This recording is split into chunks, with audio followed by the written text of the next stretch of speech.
Hey everyone, so I wanted to talk about love today. That term is thrown around quite a bit throughout the church as well as secularized society. You hear that all the time, love each other, love yourself, all these different things. But to properly understand love, especially within the Christian context, is not so simple. It's actually very complex. And I think it's been distorted over time within the Christian church with I would say, grafting in of a Disney World philosophy. That's what I like to say, a Disney philosophy of love. And the love that most of the secularized world talks about, and even much of the church talks about today, is not the eternal love of God, the agape love. What it is a love that's rooted within emotions. However you feel, whatever makes you happy, whatever makes them happy, be supportive, all these different things.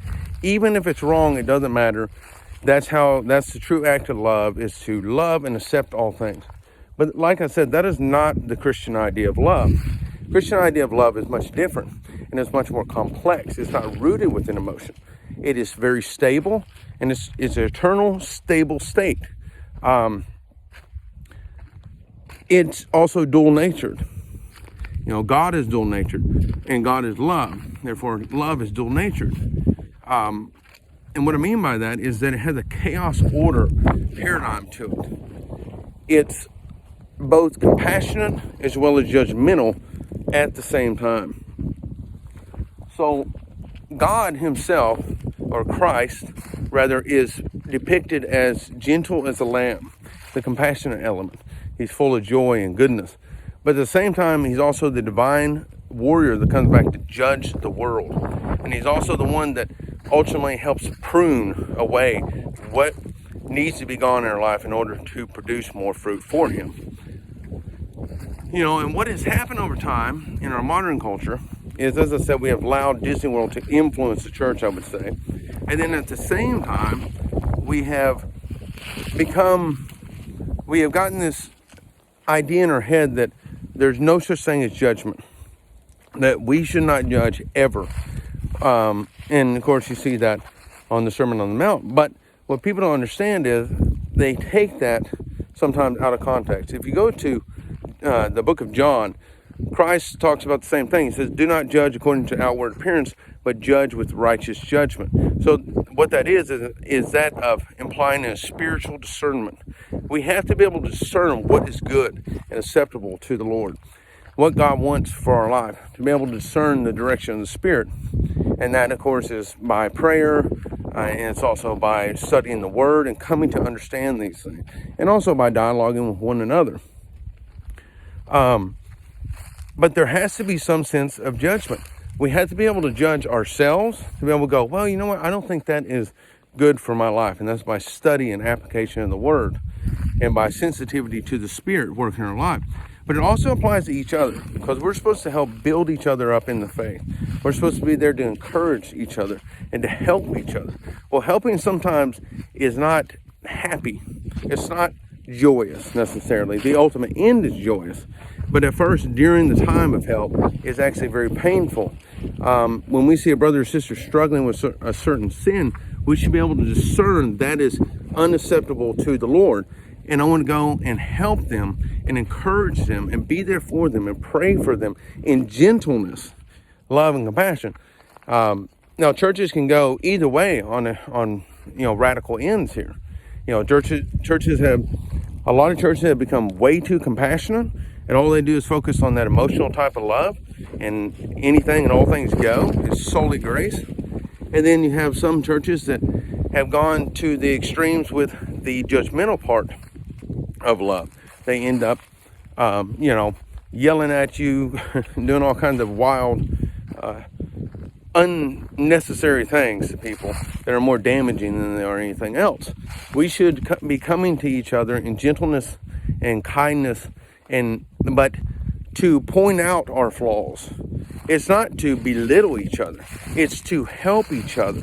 This helps us grow, to go, you know what, you're right. This is an area that I can see that is not good. And we should be doing it even to our own selves as well as each other, to help each other grow.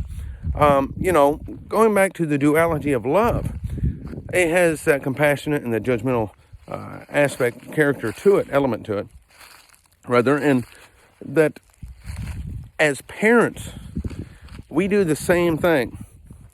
I like to tell people, so when you love your child, does that mean that you just give them everything that makes them happy? That turns them into a spoiled, horrible brat that grows up demanding everything from the world. And we see much of that today.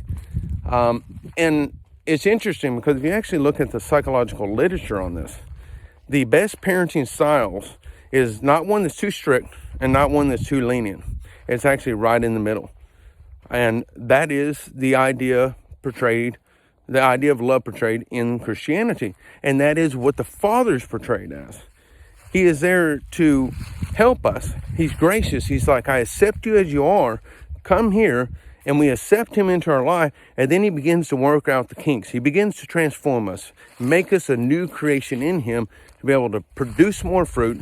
Just as it talks about in John chapter 15, pruning away those old things, pruning away the old life, producing more fruit, and glorifying him, and being a light to the lost world around us, and a salt of the earth, a preservative. And that even in itself is a representation of love, the light and the salt. Because the light is that which illuminates, it's the progress, but it's the proper progress, the light in the darkness.